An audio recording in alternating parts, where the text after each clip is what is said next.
इय्याका नस्ताईन।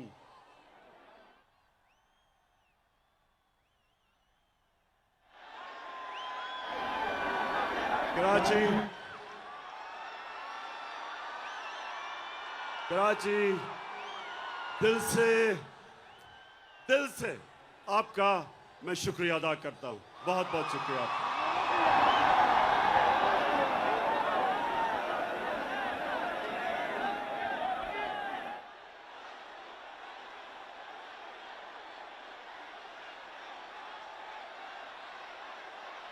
मेरे कराची के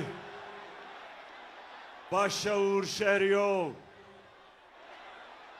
मैं आज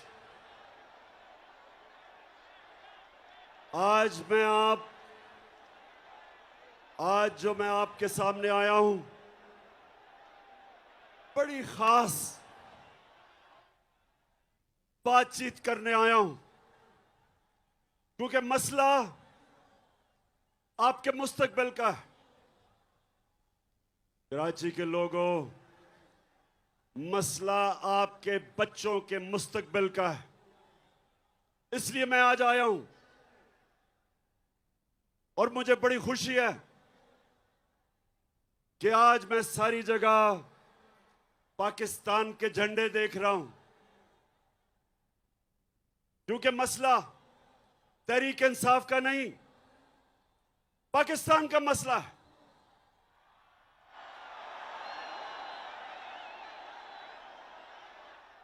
मेरे पाकिस्तानियों, ये जो साजिश हमारे मुल्क के खिलाफ हुई, मैं चाहता हूं आप आराम से पहले सुन लें कि ये साजिश थी या मुदाखलत थी।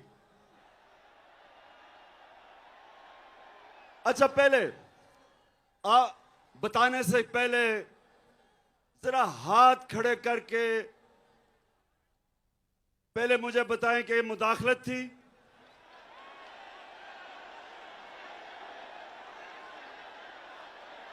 और आप वो बताएं कि ये साजिश थी।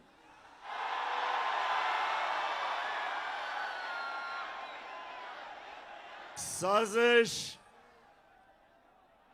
एक बहुत बड़ी बैनुल अक़वामी सतह के ऊपर इस मुल्क से साजिश हुई है और मैं थोड़ी सी खामोशी चाहता हूं आपसे कि आप मेरे से सुने कि आपके मुल्क से हुआ क्या है। मैं इससे पहले अपनी कौम को यह बताना चाहता हूं कि मैं कभी किसी मुल्क के खिलाफ नहीं हूं, ना मैं एंटी इंडियन हूं, ना मैं एंटी यूरोपियन हूं, ना मैं एंटी अमेरिकन हूं। मैं इंसानियत, दुनिया में इंसानियत के साथ हूं। मेरा रब रब्बुल आलमीन है, सब इंसानों का खुदा है और मेरे लीडर रहमतुल आलमीन है, सब इंसानों के लिए रहमत बन के आए थे। इसलिए मैं किसी कौम के खिलाफ नहीं। अमेरिका में हमारे सबसे ताकतवर पाकिस्तानी कम्युनिटी है, पाकिस्तानी अमेरिकन। वो बड़ी मजबूत और ताकतवर कम्युनिटी है।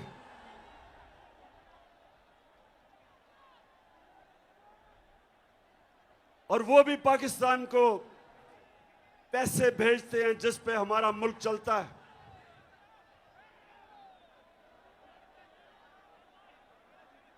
लेकिन मेरे पाकिस्तानियों, मैं दोस्ती सबसे चाहता हूं, गुलामी किसी से नहीं चाहता।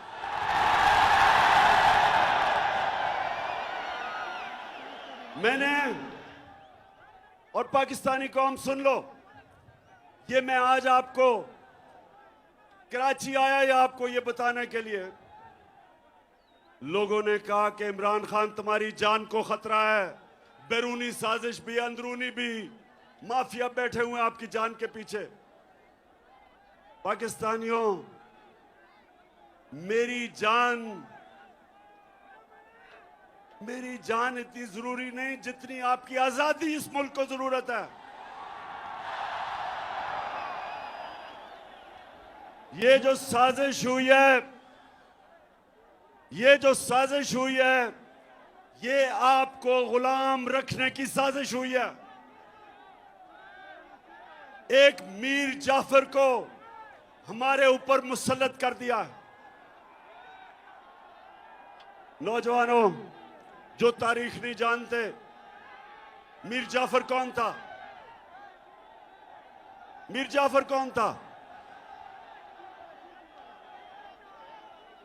मीर जाफर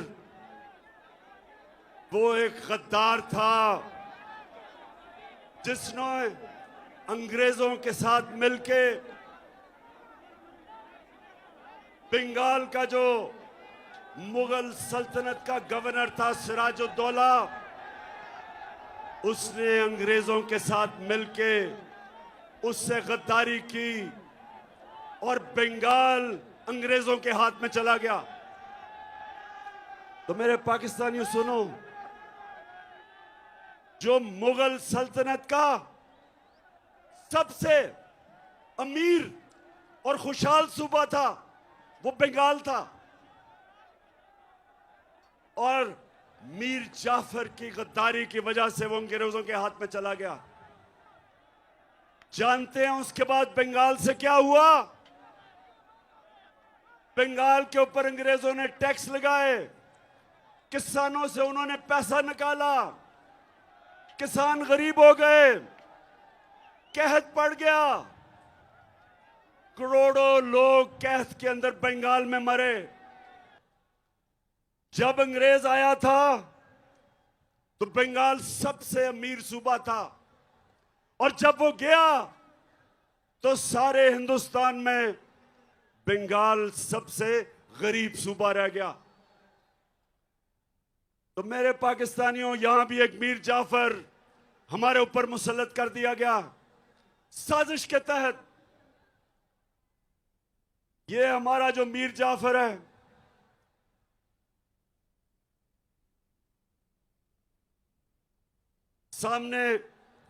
सामने उधर से उतर जाओ, वो गिर जाएगा। प्लीज नीचे उतर जाओ, उतर जाओ। नौजवानों, मेरी बात सुन रहे हो? नीचे आ जाओ, वहां नीचे आ जाओ, वो गिर जाएगा। असल में कराची वालों, ये ग्राउंड बहुत छोटी पड़ गई है। मेरे नीचे आ जाओ, नीचे आ जाओ, गिर जाएगा। जरा वो, शाबाश। अच्छा जी, हाँ, मैं डीजल पे आ रहा हूं, अभी डीजल पे आ रहा हूं। हमने डीजल की कीमतें नीचे की थी, ये अब आपकी डीजल की कीमतें बढ़ाने वाले हैं। अच्छा, तो मेरे पाकिस्तानियों, ये साजिश क्या हुई? आज से 3-4 महीने पहले हमें पता चला कि अमेरिकी सफारत खाने में उन्होंने ऑपोजिशन के लोगों से मिलना शुरू किया, और जिन लोगों ने हमारे से अपने जमीर बेच के जो लौटा हुए थे, इनसे भी मुलाकातें करनी शुरू कर दी। और फिर वो कई सहाफी जो खास तौर पे इस साजिश में मुलव्वस थे, वो भी अमेरिकी में एम्बेसी में और सफारत खाने में उनकी भी मीटिंग्स होनी शुरू हो गई। एक सहाफी ने मुझे 3 महीने पहले बताया, कहता आपको पता है कि हमारे ऊपर बड़ा पैसा खर्च हो रहा है। तो साजिश तो पहले से हो रही थी। फिर क्या होता है? अमेरिका में हमारे एम्बेसडर की मुलाकात होती है अमेरिकी ऑफिशियल डोनाल्ड लू के साथ, और ये सुने वो क्या कहता है। पाकिस्तानियों सुने ये क्या कहता है। वो पाकिस्तान के एम्बेसडर को कहता है कि अगर तुमने इमरान खान को, और उसे पता था कि अदम एतमाद दर्ज हो रहा है, असेंबली में टेबल हो रहा है, उसे पता था, अभी असेंबली में आया नहीं था। उधर वो कहता है कि अगर इमरान खान के खिलाफ अदम एतमाद कामयाब ना हुआ तो पाकिस्तान के ऊपर बड़ी मुश्किलों का सामना करना पड़ेगा। धमकी दी। और फिर कहता कि अगर अदम एतमाद इमरान खान के खिलाफ कामयाब होगी तो पाकिस्तान को माफ कर दिया जाएगा।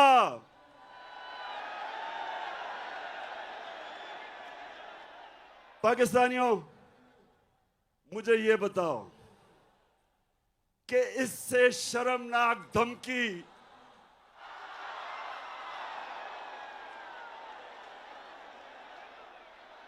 मुझे पता था ये होना है।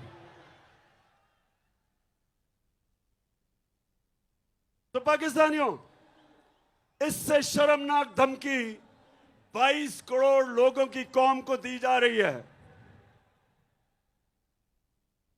और किसको दे रहे हैं? मुल्क के प्राइम मिनिस्टर को, इलेक्टेड प्राइम मिनिस्टर को। जरा कराची के लोगों ये गौर से सुनो, और जो भी आज ये सारे पाकिस्तान में हमारे लोग निकले हुए हैं, पाकिस्तानी निकले हुए हैं इस साजिश के खिलाफ, सब सुने। सवाल, मासूमाना सवाल यह है कि प्राइम मिनिस्टर तो मैं हूं, तो वो धमकी किसको दे रहा है कि प्राइम मिनिस्टर को हटाओ? प्राइम मिनिस्टर तो मैं था और वो धमकी दे रहा है कि प्राइम मिनिस्टर को हटाओ। किससे वो कह रहा है बात? किससे मुखातिब है? और उसके बाद साजिश शुरू। हमारे 20 मेंबर ऑफ पार्लियामेंट, उनके जमीर जाग जाते हैं। उनको एकदम पता चलता है कि जो हो तहरीक इंसाफ तो बहुत बुरी है। साथ 20-25 करोड़ जेबों में डाल लेते हैं, और उसके बाद जो हमारे एहतियाती हैं वो भी छोड़ना शुरू कर देते हैं। तो बताओ पाकिस्तानियों के ये साजिश थी या नहीं? हाथ खड़ा करके बताओ। कौन से मुल्क को इस तरह की धमकी दी जाती है? फिर मेरे पाकिस्तानियों, मैं जरा आज आपसे दिल की बात करना चाहता हूं कि फिर क्या होता है। फिर जनाब हमारे स्पीकर, डिप्टी स्पीकर, वो असेंबली में जाके क्या कहते हैं? उनको जब पता चलता है इस मरासले का, तो वो कहते हैं कि मेरी जो ओथ है, मेरा जो हल्फ है, जो कहता है कि पाकिस्तान की सलामती और पाकिस्तान की खुददारी की मैं हिफाजत करूंगा, ये मुझे इजाजत नहीं देता इस मरासले में जिसमें वाज़ेह तौर पे अदम एतमाद का लिखा हुआ है। और उसने कहा कि मैं अर्जन करता हूं। उसके बाद जो होता है, सुप्रीम कोर्ट फैसला कर देता है। बड़ी हमें तकलीफ होती है, हम सुप्रीम कोर्ट का फैसला मान लेते हैं। फैसला ऐसा होता है कि हमारे हाथ बन जाते हैं। असेंबली में यह भी बता दिया जाता है कि किस वक्त आपने वोटिंग करवानी है। लेकिन मेरे पाकिस्तानियों, आज मैं आप सबके सामने जो बात करना चाहता हूं वो ये कि जो रात के 12 बजे अदालतें खुल गई। मैं पूछना चाहता हूं कि मैं वो क्या जुर्म करना था जो आपने अदालतें खोल दी?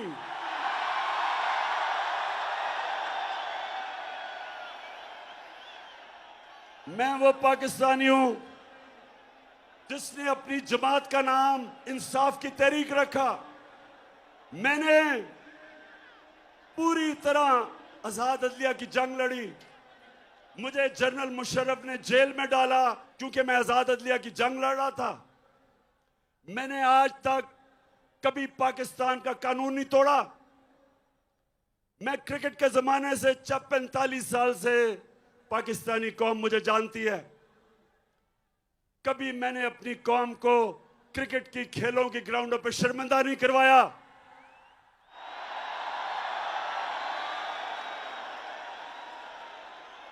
कभी इमरान खान का नाम मैच फिक्सिंग में नहीं आया।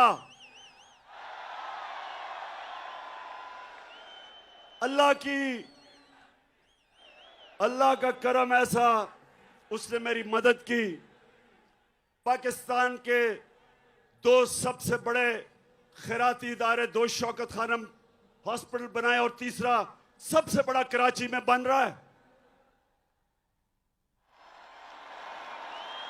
दो यूनिवर्सिटीज बनाई,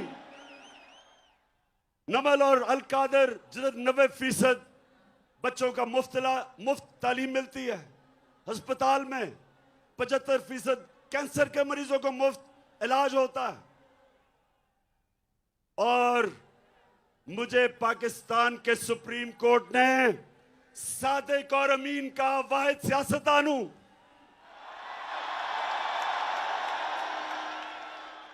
तो मेरा दिल से आज गिला है कि मुझे अदम एतमाद की तहरीक जो मेरे खिलाफ कामयाब हुई, यकीन करें मुझे उसका पहले ही पता चल गया था कि मैच फिक्स हो गया।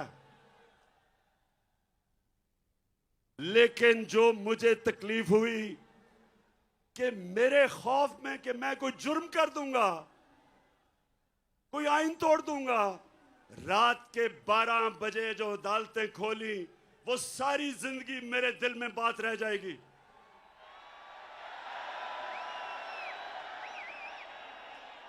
और मैं अपनी अदलिया से दो और सवाल पूछता हूं कि क्या जब डिप्टी स्पीकर ने अपनी ओथ को सामने रखते हुए, मैं ये सवाल पूछता हूं कि जब उसने वो कहा था कि मुरासला यानी जो साइफर, जो पेपर था, जो डॉक्यूमेंट था, क्या सुप्रीम कोर्ट को कम से कम उसको इन्वेस्टिगेट नहीं करना चाहिए था?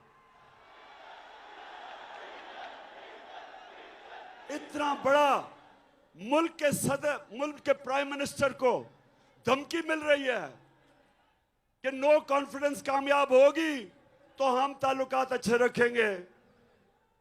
और फिर ये भी कहते हैं, ये सुने जरा, कि अगर वो कामयाब हो गई तो उनको पता था किसने आना है।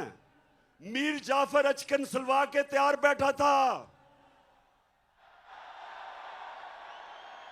और उन्हें पता था कि जैसे ही मीर जाफर आएगा तो वो बड़े जूते पॉलिश करने का वो एक्सपर्ट है, चेरी ब्लॉसम।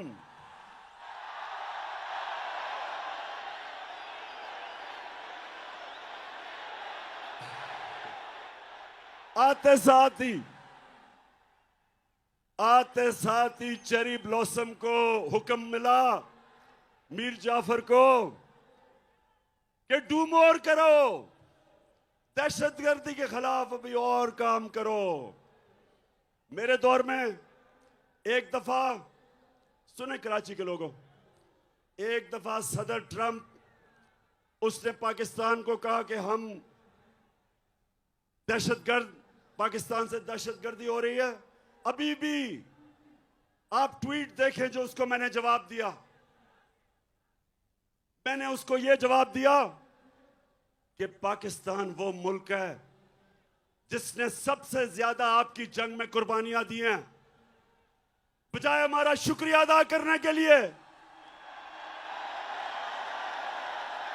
अभी भी मेरी ट्वीट है।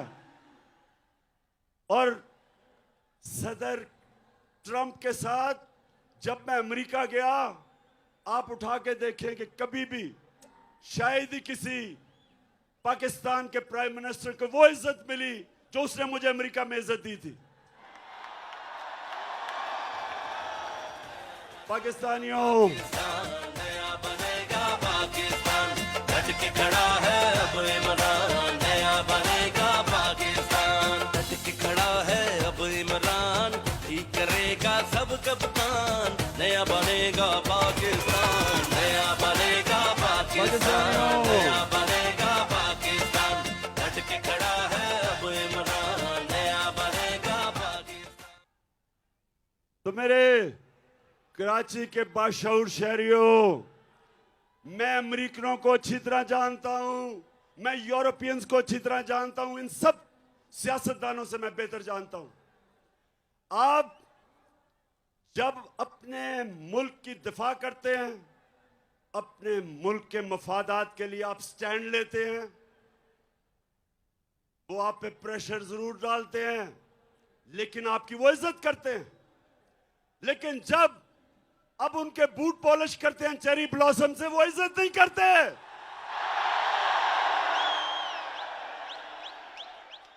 वो और आपको वो और दबाते हैं। और जो मैं आपके पास आया हूं पाकिस्तानियों,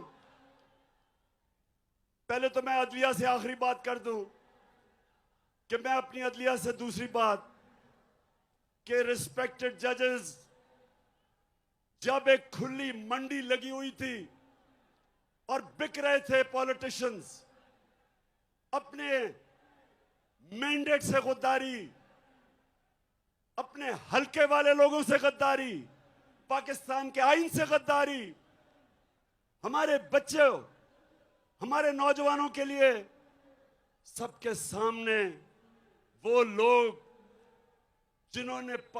जिन्होंने असेंबलियों में जाके पब्लिक को रिप्रेजेंट करना है, जब वो अपने आप को बेच रहे थे, तो मैं अपनी अदलिया से बड़े इज्जत से पूछता हूं कि क्या आपको एक्शन नहीं लेना चाहिए था? आपको सुओ मोटो एक्शन नहीं लेना चाहिए था?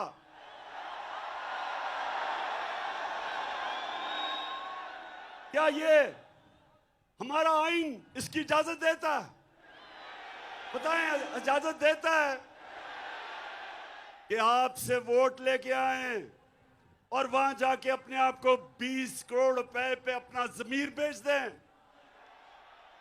और फिर एक बाहर की साजिश का हिस्सा बन के अब घमंड करा दें? पाकिस्तानी कौम जिधर भी आज ये देख रहे हैं, क्योंकि सारी पाकिस्तान में मेरे सुन रहे हैं, आपने इन जमीर फरोशों को कभी माफ नहीं करना।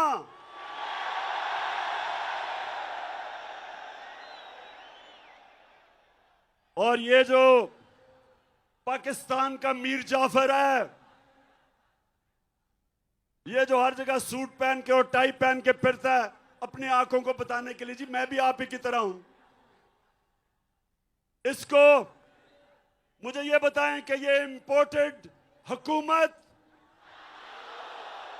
नहीं, आवाज नहीं आ रही, इंपोर्टेड हुकूमत। मैं अपने सारे पाकिस्तान, जितने भी पाकिस्तानी और बैरून मुल्क पाकिस्तानियों को आज खास तौर पे मैं यहां से आपको सलाम पेश करता हूं कि जिस तरह आप निकले हुए हैं, आप इस साजिश के खिलाफ निकले हुए हैं, मैं आज आपको सलाम करता हूं।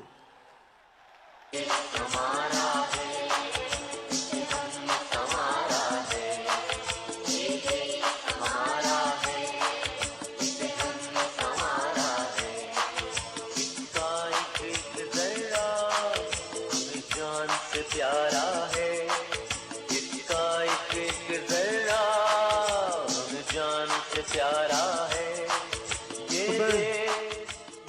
तो मेरे कराची के बाशऊर शहरियों और जितने भी पाकिस्तानी आज सारे पाकिस्तान में ये देख रहे हैं, मैं जो आपको पैगाम देना चाहता हूं वो सबसे बड़ा ये है कि अगर ये साजिश कामयाब हो जाती है तो यह याद रखना, कोई पाकिस्तान का प्राइम मिनिस्टर अमेरिका की धमकी के सामने खड़ा नहीं होगा।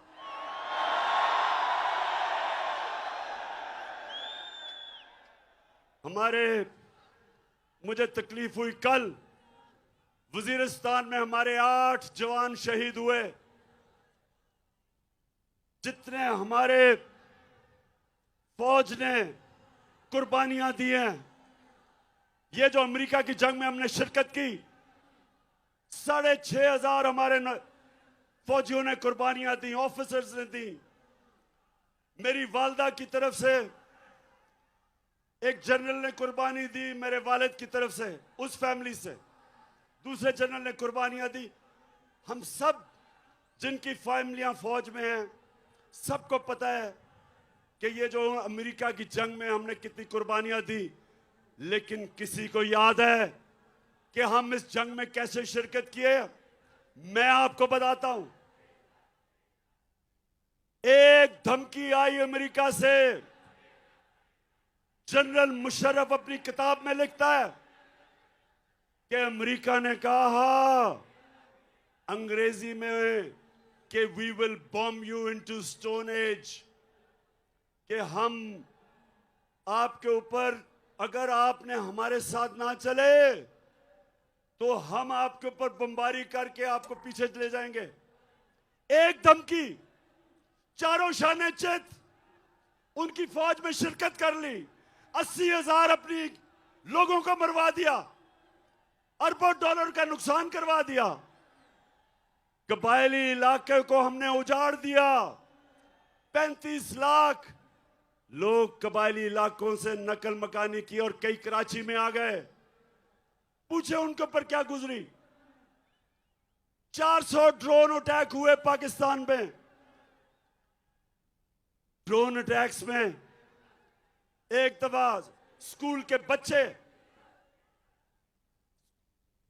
60 स्कूल के बच्चे मर गए। कई दफा जनाजों पे ड्रोन अटैक, शादियों पे ड्रोन अटैक, गांव के अंदर 400 ड्रोन अटैक हुए। तो सवाल ये पूछता हूं मैं कि एक धमकी दी अमेरिका ने और हमने अपने मुल्क की तबाही की, तो मेरे से जब क्या गिला अमेरिका को? मेरे अमेरिका का क्या बिगाड़ा है? मैंने सिर्फ उनको यह कहा, जब मेरे से इंटरव्यू में पूछा कि आप अमेरिका को बेस देंगे यानी कि फिर से उनकी जंग में शरीक होंगे, तो तब मैंने कहा एब्सोल्युटली नॉट। देखें पाकिस्तानियों, सुनो गौर से मेरी बात। एक मुल्क का प्राइम मिनिस्टर वो मुल्क के बाप की जगह रखता है। उसकी कौम, उसके बच्चे होते हैं। 22 करोड़ पाकिस्तानी, जब मैं प्राइम मिनिस्टर था, मेरी जिम्मेदारी है मैं उनको किसी की जंग में ले जाऊं और मेरे लोग शहीद हों, मेरी फौजी शहीद हों, ये मेरी जिम्मेदारी है। मैं कभी अपने लोगों को किसी और मुल्क के लिए कुर्बान नहीं कर सकता।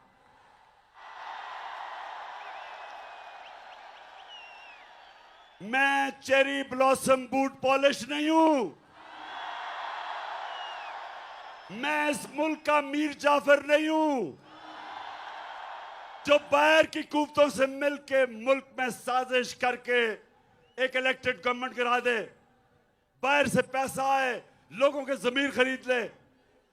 मैं नहीं, सुने, मैं पैसा नहीं दे सकता था। हमारी 4 गवर्नमेंट्स थी, 4 हुकूमतें थी हमारी। मैं नहीं पैसा खर्च करके लोगों को वापस खरीद सकता था। मैंने सिर्फ अवाम का पैसा, गवर्नमेंट का पैसा, अवाम का पैसा, मैंने वही पैसा चोरी करके जमीर खरीदने थे। लेकिन मेरे पाकिस्तानियों, मेरे में खौफ खुदा है। मैंने अल्लाह को जवाब देना है।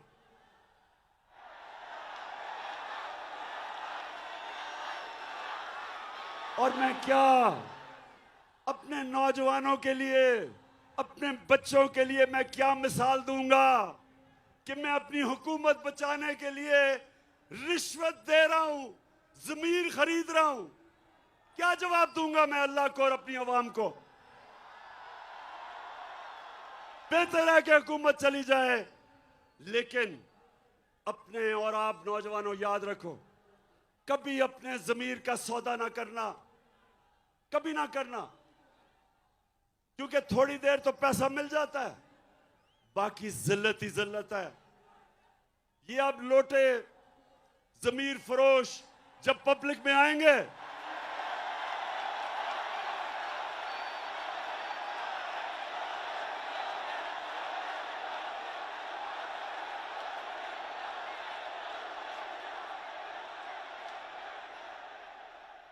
तो मेरे पाकिस्तानियों, कराची के बाशऊर लोगों, मैं इसलिए आपको कह रहा हूं कि अगर ये साजिश कामयाब हो गई, इसी तरह धमकियों में हमारे प्राइम मिनिस्टर घुटने टेक देंगे, अपने लोगों के मफादात के खिलाफ, अपने लोगों के मफादात कुर्बान करेंगे किसी और ताकत के लिए।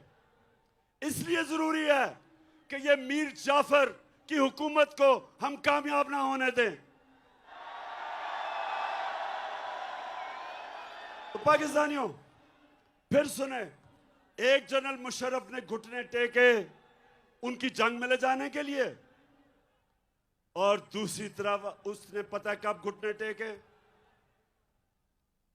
कोंडालीजा राइस, जो उनकी अमेरिका की सेक्रेटरी ऑफ स्टेट थी, वो अपनी किताब में लिखती है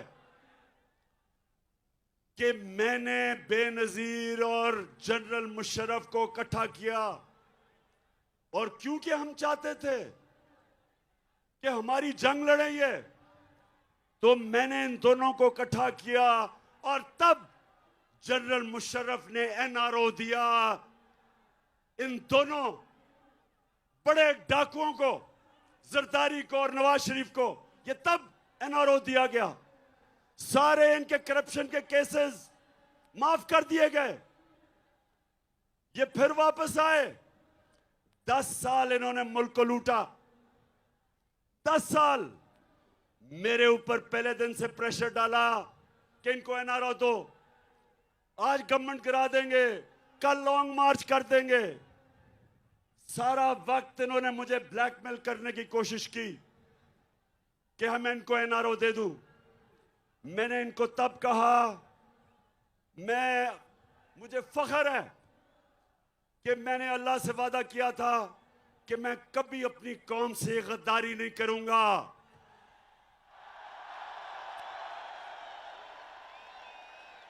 एनआरओ अब क्या हुआ है? जो सबसे बड़ा जुल्म है, ये अब मैं आपको बताने लगा हूं। मैं क्योंकि मगरबी माशरे को जानता हूं, आप यकीन करें मेरे पाकिस्तानियों कि शहबाज शरीफ के ऊपर 40 अरब रुपए के करप्शन के केसेस हैं एफआईए और नैब में। 40 अरब।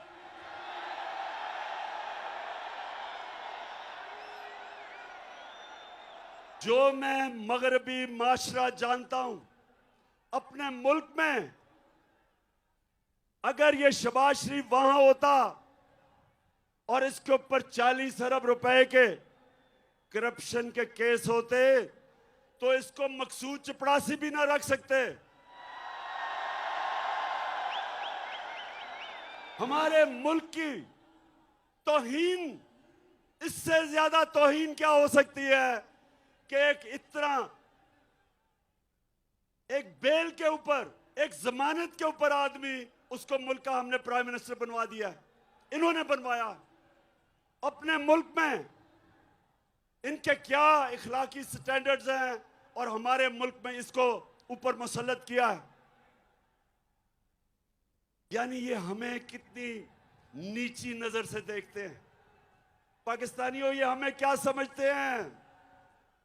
कि एक जमानत के ऊपर डाकू को प्राइम मिनिस्टर बना दिया और जमानत में इसका जो बेटा है वो चीफ मिनिस्टर पंजाब का बन गया। सोचें, सारी पाकिस्तानी कौम, मैं आप सबको कहता हूं कि गौर से सोचे कि हमारे मुल्क से हो क्या रहा है। कहां उनकी जमहूरियत और उनकी मॉरल स्टैंडर्ड्स, उनकी अखलाकियात, और हमारे मुल्क से क्या किया जा रहा है। इनको इसलिए चोरों को मुल्क के सरबराह बनाते हैं क्योंकि ये चोर बड़ी आराम से इस्तेमाल हो सकते हैं। इनका अपने पैसे बचाने के लिए ये हर गलत काम करने के लिए तैयार हो जाते हैं, इसलिए इनको लेके आते हैं सामने। और अभी से ही, पहले से ही वो सिग्नल दे रहा है जी कि beggars are not choosers.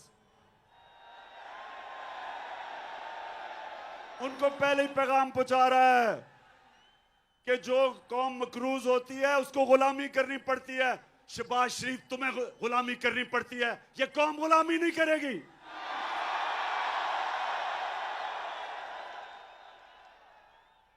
Karachi के लोगों, जो अब आगे होने जा रहा है, मैं इसलिए आप सबके पास आया हूं।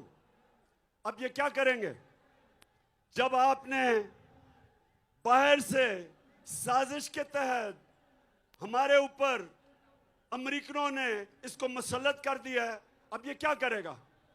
सबसे पहला काम इसने क्या किया कि जो 16 अरब के इसके ऊपर केसेस थे, जो नौकरों के नाम पे इसने 16 अरब रखे हुए थे, जिस FIA ने इन्वेस्टिगेट किया था, जिस ऑफिसर ने, सबसे पहले इसने उसको फारग किया, सबसे पहले उसको निकाला है।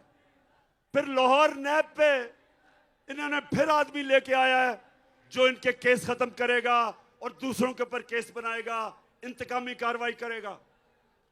ये है पाकिस्तानियों, ये है पाकिस्तान जिधर आज खड़ा कर दिया है कि वो लोग जो 30 साल से मुल्क को लूट रहे थे, उनको वापस मुसल्लत किया हमारे ऊपर। और वो अब क्या करेंगे कि हमारे दौर में जिन ऑफिसर्स ने बड़ी मुश्किलों से, ऑफिसर्स डरते थे इनके खिलाफ एक्शन लेते हुए, तो जिन ऑफिसर्स ने इनके खिलाफ अपनी ड्यूटी करते हुए इनकी चोरी पकड़ी थी, अब उनके ऊपर इंतकामी कार्रवाई होगी। क्या मिसाल जाएगी बाकी गवर्नमेंट ऑफिसर्स को, ब्यूरोक्रेट्स को? सब डरेंगे, सब डरेंगे इनके कभी भी आगे ताकतवर के ऊपर एक्शन लेते हुए। कराची के बाशऊर लोगों और सारे पाकिस्तानी जो देख रहे हैं, हमेशा हमारे नबी सल्लल्लाहु अलैहि वसल्लम की हदीस याद रखो। उन्होंने कहा, आज से तकरीबन 1500 साल पहले उन्होंने कहा कि वो कौमें बर्बाद हो जाती हैं जिधर जब छोटा चोर चोरी करे तो जेल में, और बड़ा डाकू चोरी करे तो इंसाफ का निजाम उनको नहीं पकड़ सकता। उन्होंने बताया कि ये है वजह कौमों की बर्बादी की। और पाकिस्तानियों, ये देख लो आपके सामने कि सारे चोर आ गए हैं वापस।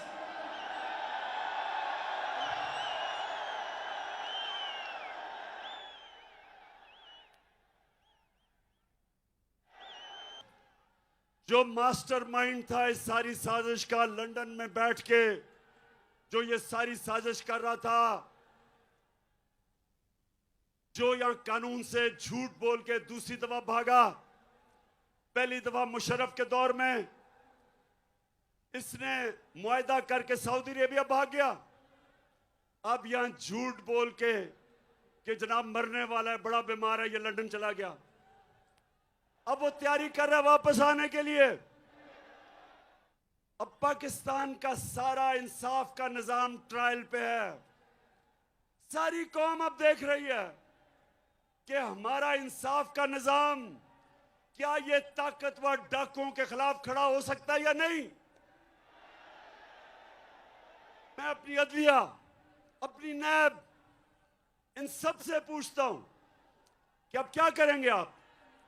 इन्होंने तो पहले अपने सारे करप्शन के केसेस माफ करवाए हैं, अब जब फिर करेंगे ये सारा, ये वो हमारे मुल्क को नुकसान पहुंचाने वाले हैं जो कोई दुश्मन नहीं पहुंचा सकता। इसलिए मैं आपके पास आया हूं। ये वक्त है मेरे पाकिस्तानियों, ये वक्त है आप सबको अपने मुस्तकबिल के लिए, आप सबको निकलना है, अपनी गलियों में निकलना है, गांव में निकलना है, शहरों में निकलना है। ये आपने जुल्म, नाइंसाफी, साजिश अगर आपने ये कबूल कर ली इस मुल्क में, मैं आज आपको कह रहा हूं आपके बच्चे आपको माफ नहीं करेंगे। एक दफा एक कौम करप्शन को बुरा नहीं समझती।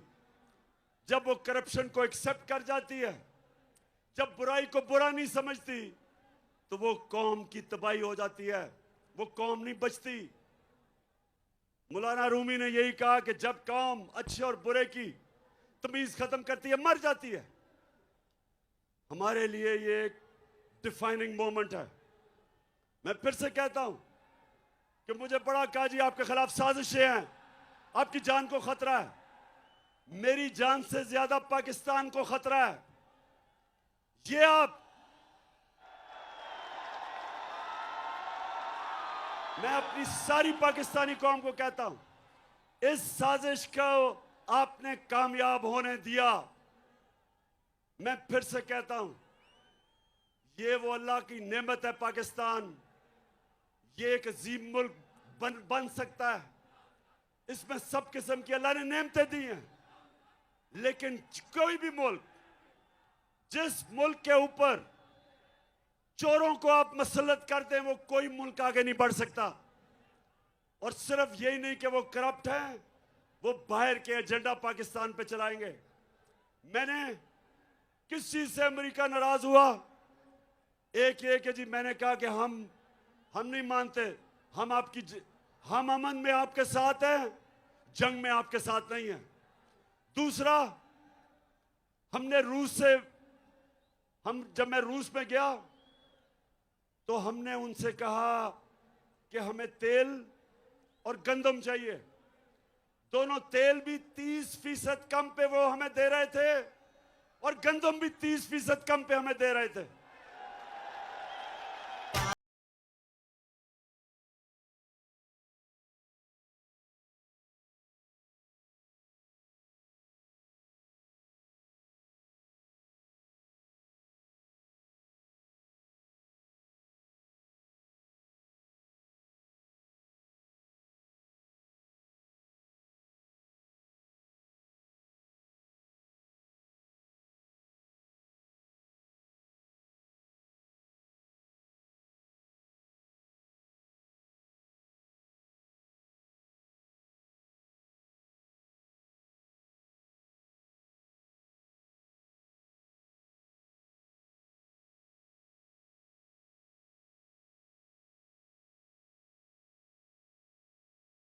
तो मैं वैसे कराची आपके जुनून को सलाम करता हूं,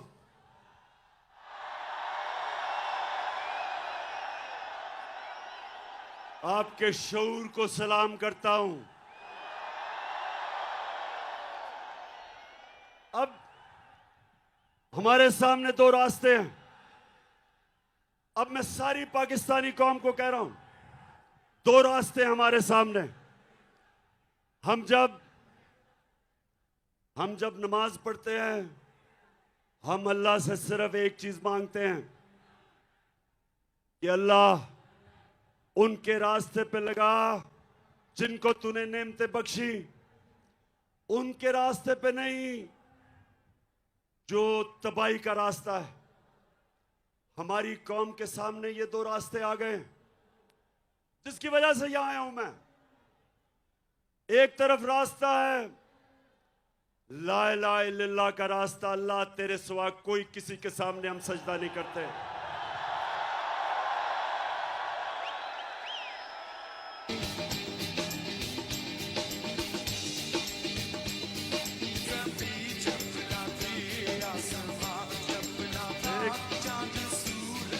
एक कि अल्लाह तेरे अलावा किसी के सामने सजदा करना शिर्क है।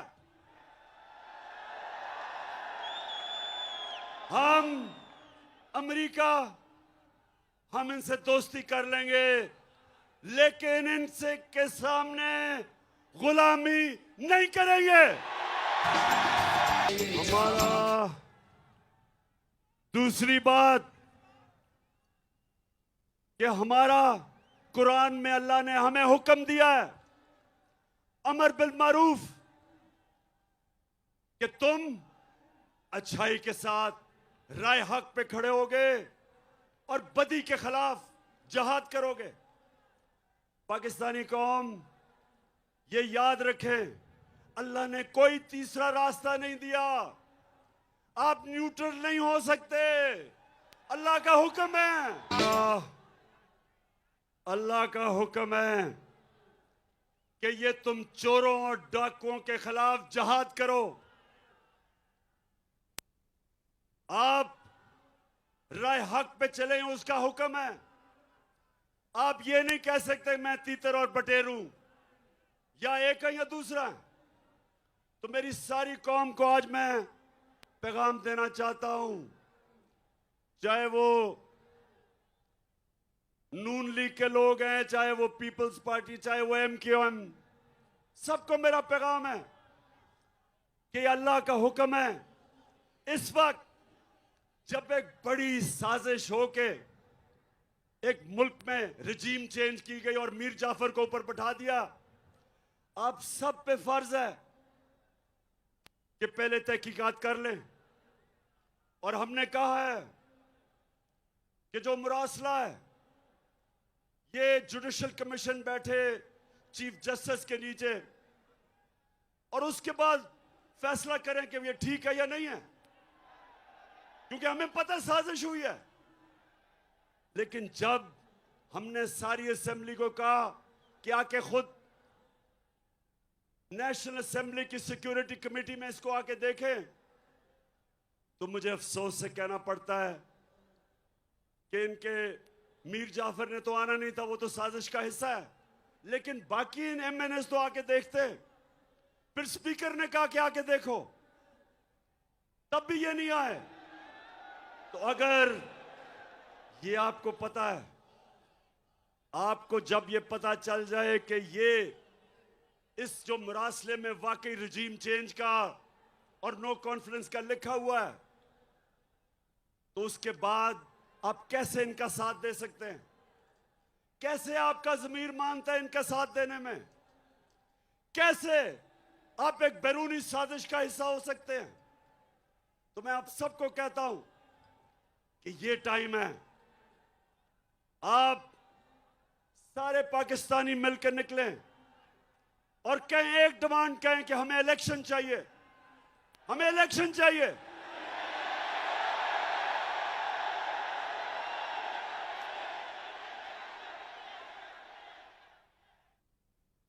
हमें इलेक्शन चाहिए। ये मुल्क जमहूरियत पसंद है। अगर ये वाकई लोग इस मीर जाफर को पसंद करते तो इलेक्शन में जीत जाओ, लेकिन ये कभी इलेक्शन नहीं करवाएगा। ये इलेक्शन इसलिए नहीं करवाएगा कि इसने पहले आके हर किस्म की इंतकामी कार्रवाई करनी है। मैं आज सारे पाकिस्तानियों को बता रहा हूं कि इन्होंने ये जो foreign funding case Pakistan Tehreek Insaf पे डाला है, इससे कोशिश करेगा कि किसी तरह मैच से ही बाहर हो जाए तहरीक इंसाफ। बात सुनो पाकिस्तानी मीर जाफर, गौर से बात सुनो। मैं ये चाहता हूं कि तुम्हारी पार्टी का पीपल्स पार्टी का और तहरीक इंसाफ का इकट्ठा हमारी फंडिंग का केस इकट्ठा सुना जाए। और मैं आप सबके सामने दावा करता हूं, मैं ये दावा करता हूं कि सिर्फ एक पार्टी की पॉलिटिकल फंड रेजिंग है पाकिस्तान की तारीख में, और उसका नाम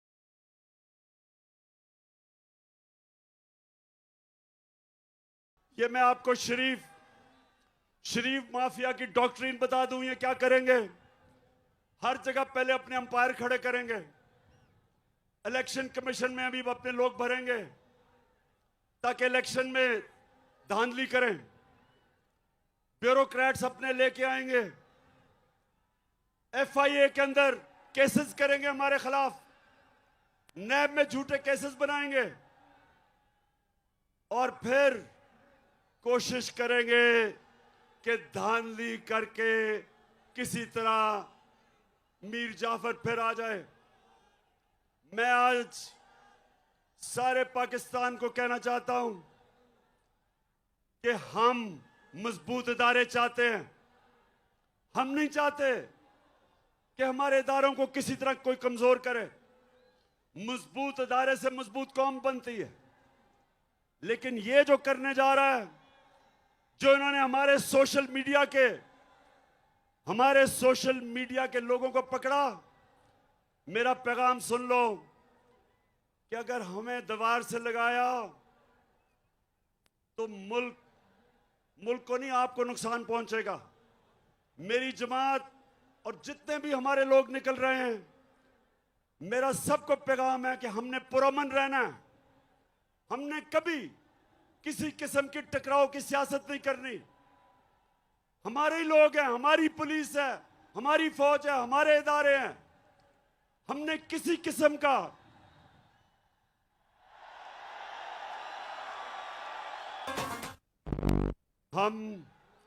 हमने हमेशा पुरअमन एहतजाज किए और ये भी जो हमारी तहरीक है ये पुरअमन रहेगी। और मैं फिर से ये खबरदार करना चाहता हूं कि कोई ऐसी चीज ना करना कि ये तहरीक तब्दील हो, क्योंकि मैं किसी किस्म का अपने मुल्क को नुकसान नहीं देखना चाहता, ना किया है और ना इंशाल्लाह कभी हम होने देंगे।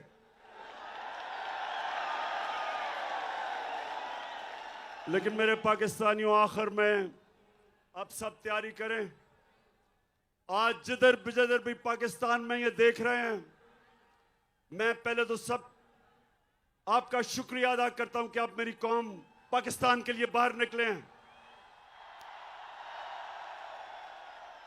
मैं बैरून मुल्क पाकिस्तानियों फिर से आपके जज्बे को सलाम करता हूं। मैं सोशल मीडिया के जो हमारे पाकिस्तानी एक्टिविस्ट हैं, जो कीबोर्ड वॉरियर्स हैं, मैं आज आपको भी सलाम करता हूं कि आपने ये जो इंपोर्टेड हुकूमत नामंजूर, वो ट्रेंड आज भी दुनिया में सबसे ऊपर है। मैं आपको सलाम करता हूं। और मैं इंशाल्लाह लाहौर मीनारे पाकिस्तान पे जुमेरात को जो जलसा करूंगा, मैं अपने लाहौर के लोगों को भी जानता हूं। इंशाल्लाह 11 पार्टीज ने मिलकर भी जो किया था, वो आप देखेंगे कि लाहौर के लोग जब निकलते हैं, मीनारे पाकिस्तान में सारी कौम देखेगी लाहौर के लोगों को। और हमारा एक पैगाम होगा कि हम कभी भी इस इंपोर्टेड हुकूमत को मंजूर नहीं करेंगे। और हम एक चीज चाहते हैं, हम इलेक्शंस चाहते हैं। हम इस मुल्क में इलेक्शन चाहते हैं। सारी कौम इलेक्शन के लिए तैयार है। आप तैयार हैं इलेक्शन के लिए?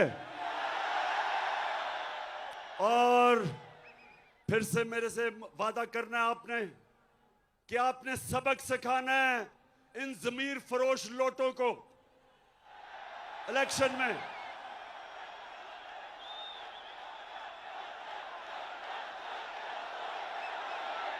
देखेंगे हम देखेंगे वो दिन के जिसका वादा है हम देखेंगे वो दिन के जिसका वादा है हम देखेंगे जो लोहे अजल पे लिखा है हम देखेंगे। आखिर में अली जैदी, आपको और आपकी सारी टीम को मैं खराज तहसीन पेश करता हूं। जबरदस्त आपने ऑर्गेनाइज किया आज। मैं अपनी सारी फैमिलीज और ख्वातीन को आपको खराज तहसीन पेश करता हूं कि आप में जो जज्बा है, आप आई आज, फैमिलीज आई, बच्चे आए, और यही मैं चाहता हूं। आज 26 साल हो जाएंगे मेरी पॉलिटिक्स में।